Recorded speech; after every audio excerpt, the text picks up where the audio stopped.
नमस्कार दोस्तों।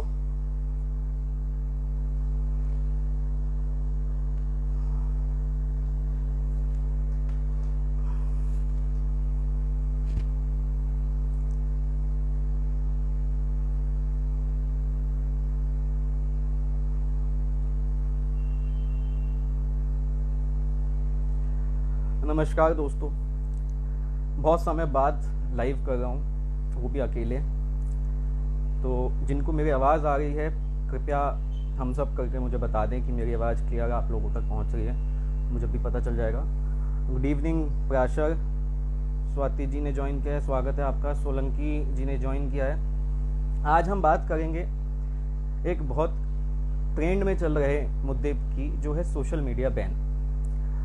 बहुत दिनों से मैं सुन रहा हूँ अलग अलग प्लेटफॉर्म से, चाहे वो फेसबुक हो, ट्विटर हो, इंस्टाग्राम हो, कि सोशल मीडिया बैन होने वाला है इंडिया में।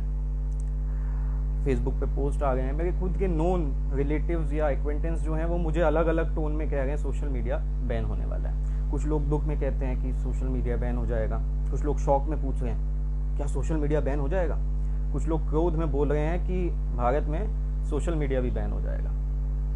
क्या सच में सोशल मीडिया बैन हो जाएगा? यहाँ तक कि हमारी प्रिंट और इलेक्ट्रॉनिक मीडिया, जो बहुत एक तरीके से कह लिया रिस्पॉन्सिबल काम करती है, उन्होंने भी बहुत आर्टिकल, बहुत लेख लिखे, बहुत ऐसे शोज किए जिसमें उन्होंने ये कयास लगाया है कि भारत में 25 मई रात से सोशल मीडिया बैन हो सकता है। लेकिन आज 26 है, हम बैठे हैं सोशल मीडिया में ही बैठे हैं। एनीवेज, अब मैं ये सोच रहा था और मैं चाहता था आप लोगों के साथ शेयर करूं कि वो कौन सा कानून है, ऐसा कोई तो कानून होगा जिसके तहत ये सब बुद्धिजीवी, ये सब इंटेलेक्चुअल ये कयास लगा रहे हैं, ये दावा कर रहे हैं कि भारत में social media, Twitter, Instagram, Facebook, ये सब बैन हो जाएगा 25 से। तो बिना ज़्यादा समय वेस्ट किए आइए सीधा लॉ पे चलते हैं। वो लॉ कौन सा है?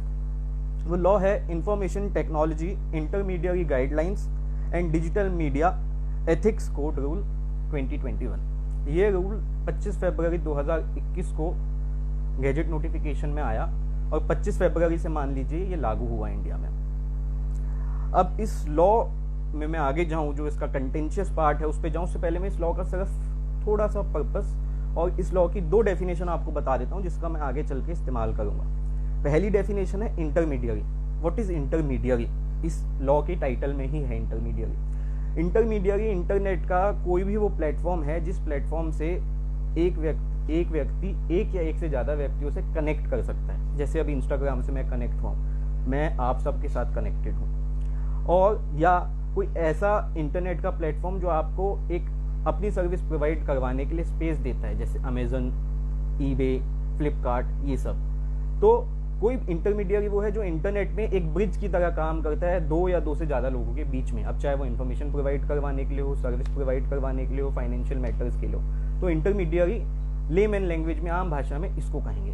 लगता है आप समझ गए होंगे, थम्स अप करते रहिए अगर आप इंटरमीडियरी का मतलब समझ गए हैं तो। अब दूसरा इंपॉर्टेंट टॉपिक या दूसरा इंपॉर्टेंट वर्ड जो इसमें आएगा आगे चल के, वो आएगा सिग्निफिकेंट सोशल मीडिया इंटरमीडियरी। ये क्या होंगे? अब इसी रूल्स में बताया गया है कि वो क्या होंगे, वो गवर्नमेंट हमें बताएगी। सेंट्रल गवर्नमेंट नोटिफिकेशन के जरिए सेंट्रल गवर्नमेंट नोटिफिकेशन निकालेगी जिसमें वो पैमाना तय करेगी कि कौन से intermediary significant social media intermediary होंगे। तो इसी के तहत हमारी सेंट्रल गवर्नमेंट ने 26 फरवरी 2021 को नोटिफिकेशन निकाली, जिसमें उन्होंने बताया कि वो इंटरमीडियरी जिनके 50 लाख या उससे ज़्यादा यूजर्स, रजिस्टर्ड यूजर्स हैं इंडिया में, वो इंडिया में सिग्निफिकेंट सोशल मीडिया इंटरमीडियरी कहलाएंगे। आशा करता हूँ ये दोनों कॉन्सेप्ट आपको समझ में आ गए होंगे। समझ में आ गए हैं तो थम्स अप करते रहिए, कुछ कमेंट में आप सवाल भी पूछ सकते हैं, जैसा मैंने कहा इंटरेक्टिव सेशन होगा।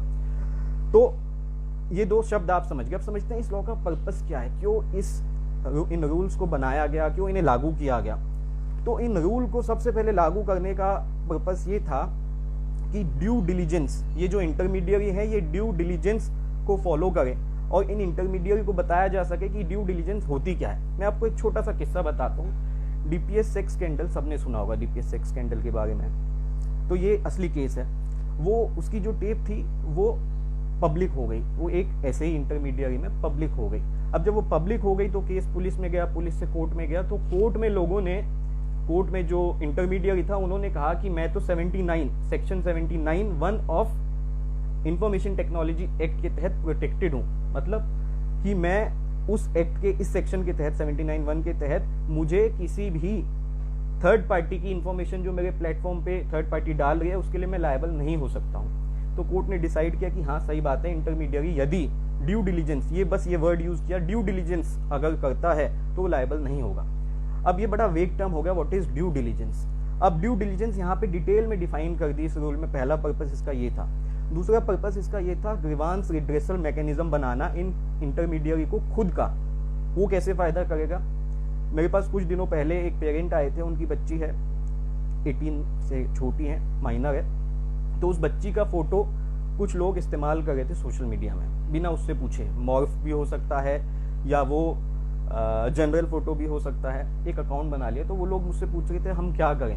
अब उन लोगों को पुलिस में जाने का भी खतरा है, FIR होगी, बहुत बड़ा मतलब इशू हो जाता है। तो अब इसमें हुआ क्या कि मैं कॉन्सेप्ट बता के, मुझे 2 रिक्वेस्ट हैं, कुछ लोग सवाल पूछना चाहते हैं, मैं उनके सवाल भी ले लेता हूँ। तो उसमें हुआ क्या, उस केस में मैं जो बता रहा हूँ, उन्होंने कहा कि अगर ऐसा होता कि हम खुद उस मीडिया को लिख सकते थे, उस जो भी वो प्लेटफॉर्म था, नाम नहीं लेते उसका, उस इंटरमीडियरी को लिख सकते और वो उस पर एक्शन ले लेता, बहुत अच्छा होता। तो इन्होंने यही कहा है इसमें कि एक ग्रीवांस रिड्रेसल मैकेनिज्म बनाना होगा हर सोशल मीडिया इंटरमीडियरी को, कि उस ग्रीवांस रिड्रेसल मैकेनिज्म का इस्तेमाल आम जनता, आप और मैं कर सके, हमें पुलिस के पास ना जाना पड़े हर बार।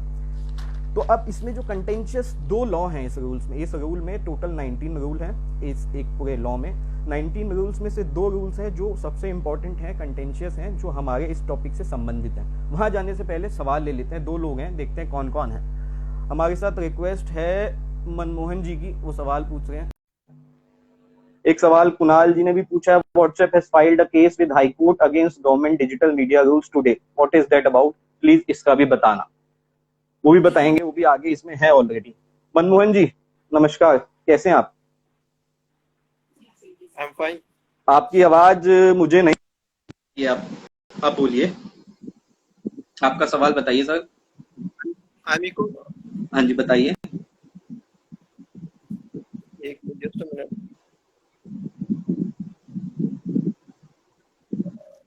पीपीटी खोल रहे हैं क्या सर आप? ऐसे पूछ नहीं, मेरा ना वो नेटवर्क इशू कर रहा है भाई। बताइए ज्यादा समय। हाँ जी बताइए।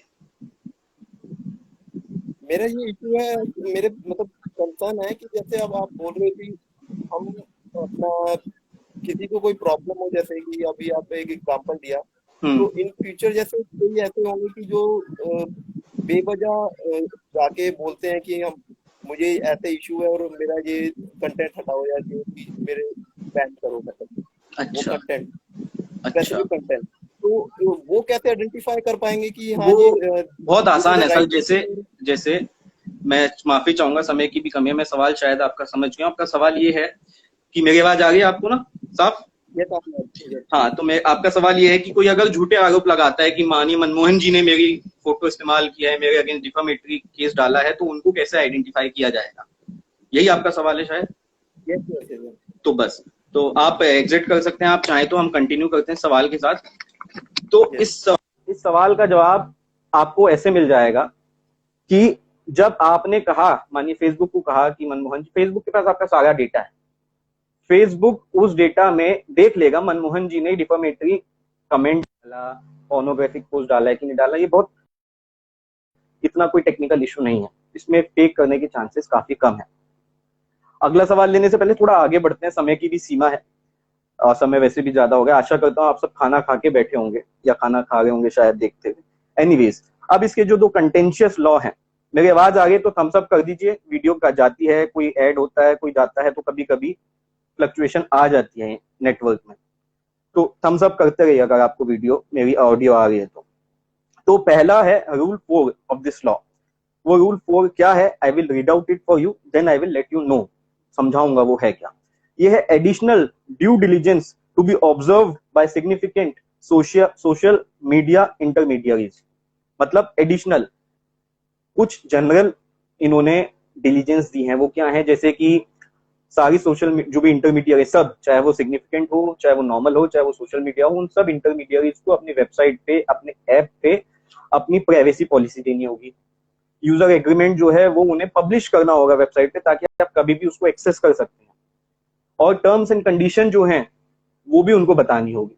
अब होता क्या है, एक एग्जांपल में और आपको देखता हूं, आपने भी महसूस किया होगा, आप कोई भी ऐप यूज करते हैं तो ऐप में ना कभी भी आ जाता है न्यू अपडेट या टर्म्स एंड पॉलिसी चेंज्ड, तो आपके पास एक ही ऑप्शन है, आप उसको एक्सेप्ट कर सकते हैं। अब होगा क्या कि जब ये आ जाएगी एडिशनल ड्यू डिलीजेंस, या जो नॉर्मल, इससे अलावा नॉर्मल ड्यू डिलीजेंस है, जब आप कहीं कभी भी जाके देख सकते हैं प्राइवेसी पॉलिसी, तो आप उस वक्त उसको स्किप कर सकते हैं। अभी आप बिजी हैं, मीटिंग में हैं, या अभी आप कोई शो देख रहे हैं, शायद अभी नहीं अपडेट करना चाहते हैं, आप उसको स्किप कर देंगे। आपको वापस जाइए, वहां पढ़ लीजिए क्या क्या प्राइवेसी आप अपनी उनके साथ शेयर करना चाहते हैं, कंटेंट डेटा क्या नहीं करना चाहते, उसके बाद उसे एक्सेप्ट कर लीजिए।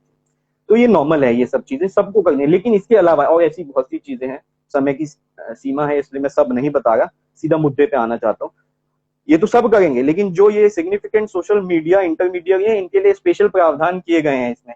और इसमें जो पूरी इस मुद्दे में मतलब गले की हड्डी बना हुआ है मसला 3 महीने, वो भी अभी इसमें मैं बता देता हूं। वो अब इसको पढ़ रहा हूं मैं। In addition to due diligence observed in rule 3, a significant social media intermediary shall within 3 months from the date of notification of the threshold under clause V of sub rule 1 of rule 2 observe following additional due diligence। मतलब इसका मतलब क्या होगा कि जो due diligence बाकी सब कर रहे हैं वो तो ये करेंगे, लेकिन उसके अलावा फ्रॉम द डेट, कौन सी डेट, जिस दिन जो सिग्निफिकेंट सोशल इंटरमीडियरी हैं, सोशल मीडिया इंटरमीडियरी हैं, उनकी नोटिफिकेशन सेंट्रल गवर्नमेंट नोटिफाई कर देगी उस दिन से। वो कब की है, वो की है 26 फरवरी 2021, यानी 25 के एक दिन बाद। अब उसमें क्या मसला है कि जो 3 महीने लोग कह रहे हैं ये भी गलत कह रहे हैं, इन्होंने 3 महीने 25 से लगा लिए। सुशालिनी जी ने एक सवाल पूछा है, वो भी लेते हैं। उन्होंने 25 से लगाया। असलियत में अगर सोशल मीडिया बैन होना भी है तो वो आज से होना चाहिए आइडियली, इस लॉ के हिसाब से। वो होगा कि नहीं होगा वो आगे देखते हैं, और होगा तो क्यों होगा, नहीं होगा तो क्यों नहीं होगा। तो इसमें लिखा है कि 3 महीने उसके बाद ये कुछ एडिशनल ड्यू डिलीजेंस है जो सिग्निफिकेंट सोशल मीडिया इंटरमीडियरी को फॉलो करना है, जो 50 लाख से ज्यादा यूजर्स है इंडिया में, जैसे फेसबुक, ट्विटर, इंस्टाग्राम, व्हाट्सएप, ये सब सिग्निफिकेंट सोशल मीडिया इंटरमीडियरीज हैं। अब वो क्या क्या एडिशनल कंप्लायंस हैं जो इनको फॉलो करनी है, 6 हैं इन टोटल। 6 में जाने से पहले कोई सवाल है हमारे पास? हिमांशु जी एक सवाल पूछना चाहते हैं, उनका सवाल ले लेते हैं। तब तक सुशालिनी जी का सवाल मैं रीड आउट कर देता हूँ। ये पूछ रहे हैं, will identifying the first originator of content actually be violation of free speech and give the central government enormous power, that too in the absence of data protection laws in the country. ये सवाल का जवाब भी देते हैं। हिमांशु जी add नहीं हो पा रहे, इस सवाल का भी जवाब देते हैं। सवाल का जवाब 2 मिनट बाद दे देते हैं, मैंने इसका जवाब है मेरे पास, मैंने इसको कवर किया है। तो हम देख लेते हैं ड्यू डिलीजेंस क्या है एडिशनल, जो 3 महीने में, ये जो 3 महीने बीते इसमें इन सोशल मीडिया इंटरमीडियरीज को ऑब्जर्व करनी थी। पहली है, इन सारी सोशल मीडिया इंटरमीडियरीज को एक चीफ कंप्लायंस ऑफिसर अपॉइंट करना है जो रेसिडेंट इन इंडिया होगा। ये इंपॉर्टेंट है, जो इंडिया में रहता होगा। ऐसा नहीं आपने चीफ कंप्लायंट ऑफिसर बना दिया कोई यूएस का बंदा। अब कोई भी कंप्लायंस हमें करवानी है हमारी अथॉरिटीज को, यूएस में जाना पड़ेगा। रेसिडेंट इन इंडिया होना चाहिए, इंडिया का रेसिडेंट होना चाहिए, ताकि हम उसे 1 to 1 फटाक से मिल सके। सेकेंड पॉइंट आ जाता है, अपॉइंट नोडल कॉन्टेक्ट पर्सन 24/7, 24/7 आपका एक नोडल कॉन्टेक्ट पर्सन होना चाहिए, जो क्या काम करेगा, जो अथॉरिटीज या इन्फोर्समेंट एजेंसी के साथ कोऑर्डिनेशन करेगा इस चीज के लिए, जो भी उनको ऑर्डर्स पास करती हैं। वो कोर्ट का ऑर्डर हो सकता है, गवर्नमेंट का ऑर्डर हो सकता है, पुलिस अथॉरिटी, इन्फोर्समेंट अथॉरिटी जो है उसका ऑर्डर हो सकता है, उनके लिए कोऑर्डिनेट करेगा। थर्ड पॉइंट है, अपॉइंट रेसिडेंस ग्रीवांस ऑफिसर। ये सबसे इंपॉर्टेंट पॉइंट है, ये जो अभी मनमोहन जी ने सवाल पूछा उससे संबंधित भी है, कि एक रेसिडेंस ग्रीवांस ऑफिसर अपॉइंट करना होगा और ग्रीवांस मैकेनिज्म भी पब्लिश करना होगा अपनी वेबसाइट में। रेसिडेंट का मतलब वो ग्रीवांस ऑफिसर भी इंडिया का रेसिडेंट होना चाहिए, इंडिया में अवेलेबल होना चाहिए। ठीक है, अब ये जो ग्रीवांस मैकेनिज्म है और ये जो ऑफिसर है, इसके 3 पॉइंट है। पहला पॉइंट ये है कि जो नेम है ग्रीवांस ऑफिसर का, वो वेबसाइट पे और ऐप पे पब्लिश होना चाहिए। उस ग्रीवांस ऑफिसर की कॉन्टेक्ट डिटेल्स भी ऐप में और वेबसाइट में पब्लिश होनी चाहिए, ताकि हम कॉन्टेक्ट कर सके उसे। ग्रीवांस मैकेनिज्म क्या होगा? अब अगर किसी विक्टिम की कंप्लेंट है या विक्टिम के बिहाफ पे उसके गार्जियन कंप्लेंट करना चाहते हैं, तो वो कंप्लेंट का मैकेनिज्म कैसे होगा, कहाँ कंप्लेंट करनी है, कैसे देनी है कंप्लेंट, किसको एड्रेस करनी है, ये सब उसमें वेबसाइट में पब्लिश्ड होना चाहिए। और जो ग्रीवांस ऑफिसर है, he shall acknowledge the complaint within 24 hour, 24 घंटे में उसको उस कंप्लेंट को एक्नॉलेज करना है, और कंप्लेंट जिसने दी है उसको एक टिकट नंबर देना है, ताकि वो उस कंप्लेंट को ट्रेस कर सके, उसकी डेवलपमेंट देख सके कि स्टेज पे है कंप्लेंट लेवल। उस कंप्लेंट को 15 दिन में डिस्पोज ऑफ भी करना है, 15 दिन में कंप्लेंट का समाधान निकाल के देना है। Receive and acknowledge any order, जो कोर्ट का ऑर्डर हो सकता है, सेंट्रल गवर्नमेंट का हो सकता है, या अथॉरिटीज का ऑर्डर हो सकता है, वो यही ग्रीवांस ऑफिसर रिसीव करेगा और एक्नॉलेज करेगा, फिर उसको फर्दर आगे बता देगा क्या है। इसके बाद नेक्स्ट पॉइंट है आपका पब्लिश करना है पीरियोडिक कंप्लायंस रिपोर्ट मंथली। जो भी आपने कंप्लायंस की है उसकी रिपोर्ट आपको मंथली पब्लिश करनी है, और पब्लिश करने के बाद उसमें बताना है कि कितनी कंप्लेंट आई, कितने रिजॉल्व हो गई, क्या क्या कंप्लेंट बची हैं, क्या क्या और है, तो ये उसमें उसको बताना है। अब इसके बाद आते हैं अपना, जो सुशालिनी जी ने सवाल पूछा मुझसे, first informant, originator of information का। इसका जो अगला क्लॉज है वो ये है कि जो भी significant social media intermediaries messages में बिजनेस कर रहे हैं, मैसेजेस सर्विस प्रोवाइड कर रहे हैं, जैसे व्हाट्सएप आप एग्जांपल ले सकते हैं, they shall enable the identification of originator, first originator of information. सवाल पूछा, अब कौन से केसेस में, सब केसेस में या कुछ स्पेसिफिक केसेस में? कुछ स्पेसिफिक केसेस में ही सेंट्रल गवर्नमेंट के पास अथॉरिटी है या कोर्ट ऑर्डर दे सकता है जिसमें इन इंटरमीडियरी को फर्स्ट ओरिजिनेटर बताना होगा। वो क्या है? सोवरेनिटी ऑफ इंडिया जब क्वेश्चन में हो, खतरे में हो, सिक्योरिटी ऑफ स्टेट खतरे में हो, friendly relation with other state खतरे में हो, या पब्लिक ऑर्डर, या इंसाइटमेंट, भड़काना, ये सब ऑफेंस करने के लिए, या कोई ऑफेंस संबंधित हो रेप से, वो करने के लिए कोई भड़का रहा हो, ऐसी इंफॉर्मेशन का ओरिजिनेटर बताना होगा, या सेक्सुअल ऑफेंस करने के लिए कोई भड़का रहा हो, ऐसी इंफॉर्मेशन का ओरिजिनेटर बताना होगा, और या फिर चाइल्ड पोर्नोग्राफी से संबंधित कोई इंफॉर्मेशन हो, उसका फर्स्ट और ओरिजिनल मतलब जो सोर्स है इंफॉर्मेशन का, वो बताना होगा। तो इन सब केसेस में सिर्फ बताना होगा, और वो कोर्ट ऑर्डर से भी पूछा जा सकता है, कोर्ट भी पूछ सकता है, और एनफोर्समेंट अथॉरिटी भी पूछ सकती है। उसकी इंपॉर्टेंस इसके लिए है कि आप किसी इन्वेस्टिगेशन में हैं, मानिए कोई वीडियो आगे रेप की सपोज कीजिए, और वो वीडियो बनाई ए ने, ए से वो वीडियो पहुंच गई जेड तक। अब जेड आपको ये बता देगा मुझे वाई ने दी, लेकिन आपको ए तक पहुंचने में कितना समय लगेगा? यदि आपको व्हाट्सएप सीधा बता देगा जी ऑरिजिनेट इसने किया है, ए ने किया है, तो इन्फोर्समेंट एजेंसी जल्दी से जल्दी ए तक पहुंच सकते हैं, जल्दी से जल्दी विक्टिम को शायद बचा सकते हैं, और जल्दी से जल्दी उस केस में इन्वेस्टिगेशन कर सकते हैं, एविडेंस कलेक्ट कर सकते हैं। अब जहां तक बात है प्राइवेसी का वायलेशन नहीं होगा, तो इसमें एक प्रोविजन और है, वो ये है कि आपको सिर्फ वही इंफॉर्मेशन देनी है इंटरमीडियरी को, जो ए है उसकी वो वाली जो मैसेज था जिसमें रेप की वीडियो है, सिर्फ वो देगा, उससे पहले के मैसेजेस, उसके बाद के मैसेजेस नहीं देने व्हाट्सएप को। सिर्फ वो मैसेज जिसमें रेप की वीडियो है, जो मैटर ऑफ इन्वेस्टिगेशन है, या मैटर ऑफ जो मैंने 5 इश्यूज बताए, ये सोवरेनिटी को क्वेश्चन कर रहा है, सिक्योरिटी को, फ्रेंडली रिलेशन, पब्लिक ऑर्डर, या इंसाइटमेंट। ठीक है, इसके बाद लास्ट जो इसमें पार्ट है वो है कि significant social media intermediary shall have physical contact address. अभी आपने ट्विटर वाला इशू सुना होगा, गुड़गांव में नोटिस सर्व करने गए, वहां कोई है ही नहीं, उनका तो हेड ऑफिस इंडिया में है ही नहीं। तो अब सारे जितने भी सिग्निफिकेंट सोशल मीडिया इंटरमीडियरी हैं, इनका ऑफिस इंडिया में होना चाहिए फिजिकल, ताकि हम सीधा ऑफिस में जाके बात कर सकें, हमें यूएस की शक्ल ना देखनी पड़े। तो लास्ट इसका ये था। अब ये पहला कंटेंशियस लॉ हमने इस लॉ का हमने डिस्कस किया। अब हम इसका जो दूसरा और सबसे ज्यादा कंटेंशियस इशू है, जिसकी वजह से कयास लग रहे हैं, जिसकी वजह से सब ये सब शगुफ्ता चल गए एक तरीके से, वो क्या है? वो है इसका रूल 7। रूल 7 बताता है नॉन ऑब्जर्वेंस ऑफ रूल। जो मैंने आपको अभी रूल बताए, यदि कोई सिग्निफिकेंट सोशल मीडिया इंटरमीडियरी उसको ऑब्जर्व नहीं करता तो क्या होगा?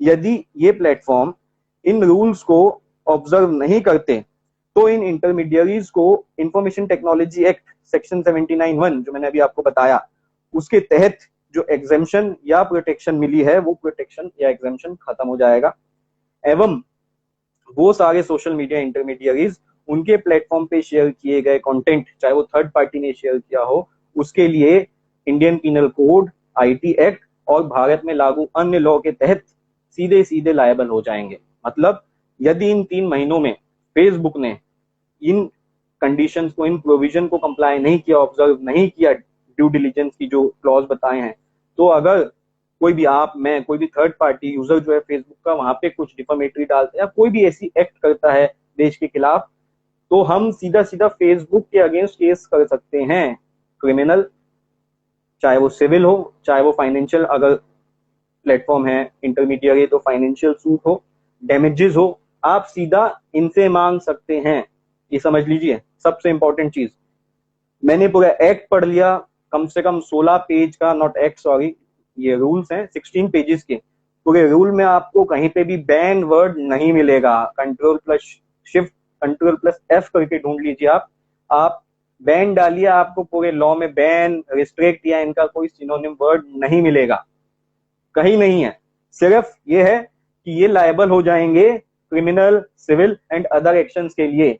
नाउ मैं, जो विक्टिम है वो या स्टेट, इनके अगेंस्ट एक्शन ले सकते हैं यदि आज रात 12 बजे, आज का समय है, कल का भी जो कल निकल गया, वो आज रात 12 बजे तक इन्होंने कंप्लाई नहीं किया तो, और आज के बाद इनको नोटिस जाएगा। सीधा ऐसे कोई बैन नहीं हो जाता, और बैन वर्ड इसमें है भी नहीं, रेमेडी इसमें बैन की है ही। रेमेडी है इसमें कि आपको जो लिबर्टी मिली थी, जो प्रोटेक्शन मिली थी, जो एग्जम्पशन मिला था, हम वो खींच लेंगे वापस, गवर्नमेंट ने कहा। और कुछ हद तक बात ठीक भी है। यूएस में बैठ के आप चाहते हैं कि आप यहाँ पूरा देश चलाएं, वो थोड़ा सा मुझे लाजमी नहीं लगता। अब बात है कि ये शगुफ्ता चला कैसे।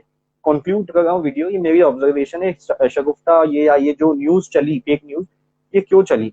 और कमाल की बात यह है कि किसी भी बुद्धिजीवी ने, इतने बड़े यूट्यूबर्स या न्यूज चैनल है, किसी ने इसका खुलासा नहीं किया, सच नहीं बताया जनता को। किसी ने लॉ पढ़ा ही नहीं शायद, या पढ़ना नहीं चाहा, या छुपाया।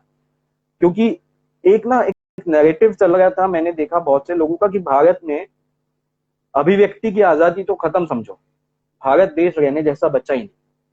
इसकी वजह यह है कि क्योंकि भारत की, हमारी जो पॉपुलेशन 135-140 करोड़ है, हमारे पास वर्ल्ड में one of the highest users in social media intermediaries के हैं। अगर ये सोशल मीडिया इंटरमीडियरीज इन कंडीशंस को फॉलो करेंगे, जो ये यूएस में कर रहे हैं, कनाडा में कर रहे हैं, यूके में, यूरोप में जीडीपीआर अप्लाइड है, वहां पे इनको करना पड़ रहा है, इससे भी ज्यादा स्ट्रिक्ट कंप्लायंस है, ये कर रहे हैं।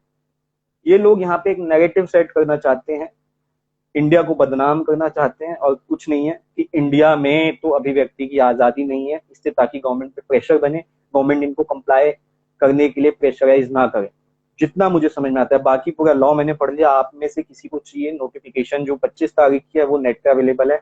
ना मिले तो आप मुझे पर्सनल मैसेज कर सकते हैं, I will share that with you, I have that with me. 26 तारीख की नोटिफिकेशन, जिसमें सिग्निफिकेंट सोशल मीडिया इंटरमीडियरीज का पैमाना बताया क्या होंगे, वो नोटिफिकेशन भी नेट पे अवेलेबल है। ना मिले तो आप मुझे मैसेज कीजिए, मैं आपको दे सकता हूँ। और बाकी मुझे आशा है थम्स अप कर दीजिए जो जो अवेलेबल है, जिनको कॉन्सेप्ट समझ में आ गया, जितना मैंने समझाया। मैं आशा करता हूँ मैं जस्टिफाई कर पाया इस कॉन्सेप्ट को, काफी समय ले लिया, अब आगे लूंगा आपसे। गुड नाइट, खाना पीना खा के घर पे रहें, स्वस्थ रहें, दोबारा मिलते हैं, धन्यवाद।